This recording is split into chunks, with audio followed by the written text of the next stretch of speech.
Busy वाले। जैसे तुम्हारा आखिरी दिन। महात्मा गांधी ने एक बड़ी कमाल की बात कही कि जियो जैसे तुम्हारा आखिरी दिन हो और सीखो जैसे तुम हमेशा रहने वाले हो।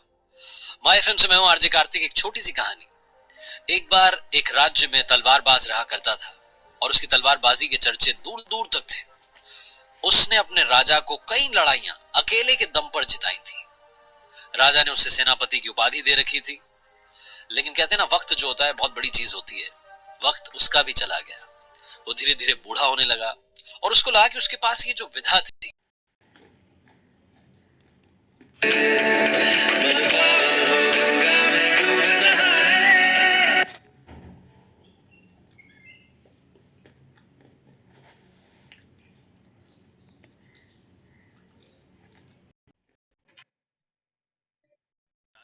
बहुत मानता था उस सेनापति को, उस तलवारबाज को। तो उसने कहा कि ठीक है भाई, राज्य में ढिंढोरा पिटवाया गया, बताया गया कि हमारे जो सबसे बड़े तलवारबाज हैं वो आपको सिखाना चाहते हैं, अगर आप सीखना चाहें। लोगों ने सुना। अगले दिन से उसके पास में शिष्य आना शुरू हो गए और वो जो तलवारबाज था वो गुरु बन गया। वो लोगों को तलवारबाजी सिखाने लगा। सब कुछ सही चल रहा था। उसके शिष्य तैयार होने लगे। लेकिन उन शिष्यों में, ये हर कहीं होता है कि एक ऐसा निकल आता है जो एक्स्ट्राऑर्डिनरी होता है, जिसके अंदर कुछ अलग बात होती है। तो उनमें से एक ऐसा था जिसको लगता था कि उसको गुरु से भी ज्यादा मालूम है और उस शिष्य को लगता था कि उसने सब कुछ सीख लिया है। वो अपने आप को इतना मानने लग गया कि उसको घमंड आ गया, जो उसको नहीं आना चाहिए था।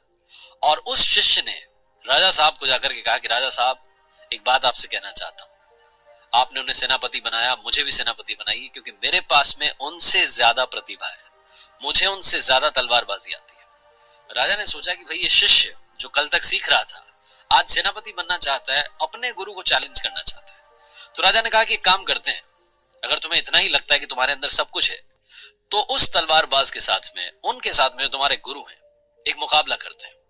शिष्य तैयार हो गया। उस गुरु तक ये बात पहुंचाई गई कि आपका जो शिष्य है वो आपको चैलेंज दे रहा है, वो आपके साथ में मैच करना चाह रहा है, मुकाबला करना चाह रहा है। गुरु ने सोचा कि वाह, ये तो बड़ा कमाल निकला। गुरु ने उस चैलेंज को एक्सेप्ट कर लिया, स्वीकार कर लिया चुनौती को। जब शिष्य को ये मालूम चला तो घबरा गया।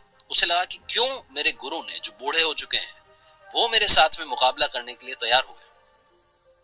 अब उसको चिंता सताने लगी। उसे लगा कि शायद मेरे गुरु ने मुझे कुछ बात नहीं सिखाई, शायद कोई ऐसी ट्रिक है जो उनके पास में है, जो मेरे पास में नहीं है।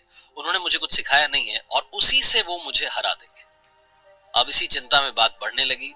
राजा ने डेट डिसाइड कर दी। अगले 7 दिन के बाद में मुकाबला था। ये जो शिष्य था ये अपने गुरु पर नजर रखने लगा। ये जा जा करके छुप छुप करके देखने लगा कि वो क्या करने हैं। तो एक दिन गुरु जो था, यानी कि जो बूढ़ा तलवारबाज था, वो एक लोहार के पास गया और उसने कहा कि काम करो, 15 फुट लंबी म्यान बना दो।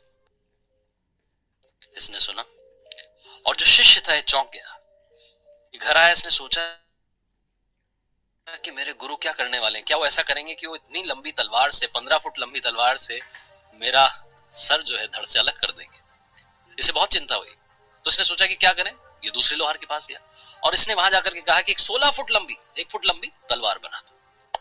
मुकाबले का दिन आ गया। 7 दिन के बाद में पूरा राज्य देखने के लिए इकट्ठा हो गया। ये दोनों तलवारबाज, वो बूढ़ा गुरु और ये शिष्य जिसे लगता था कि इसे गुरु से ज्यादा मालूम है, मैदान में उतरे।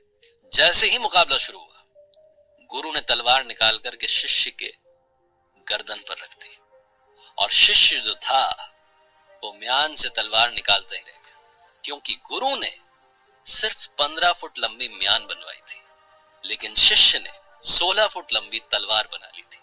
ये छोटी सी मजेदार कहानी बहुत बड़ी बात सिखाती है। जिस किसी को लगता है कि उसको दुनिया में सब कुछ आता है, मैं ही हूं, ये सबसे गलत है। मैं भी हूं, ये चल सकता है। जिंदगी में जिस दिन आपने सीखना बंद कर दिया, उस दिन आप बढ़ना बंद कर देंगे। अपने ज्ञान पर घमंड मत कीजिए, सीखने की कोशिश करते रहिए। दुनिया में जब आप जाएंगे तब तक भी अगर सीखते रहेंगे तो ज्ञान कम ही रहेगा। आरजे कार्तिक आपसे ये कहता है, कर दिखाओ कुछ ऐसा कि दुनिया करना चाहे आपके जैसा।